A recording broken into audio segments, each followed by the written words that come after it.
এ plus B x সমান 0 সমীকরণটির অজ্ঞাত রাশি এক্স এর মান নির্ণয়ের শর্ত কী?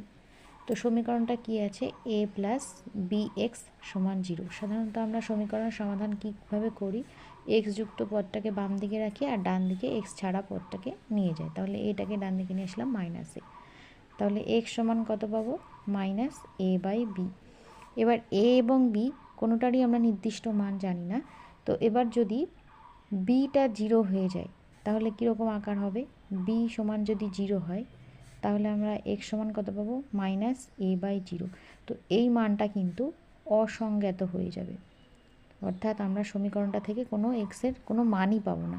তাহলে এই সমীকরণটার আমরা মান তখনই পাবো যখন বি নট ইকুয়াল 0 হবে, বি নট ইকুয়াল 0 হতে হবে, তবেই আমরা এক্সের মান পাবো। তাহলে শর্ত হচ্ছে এইটাই, বি নট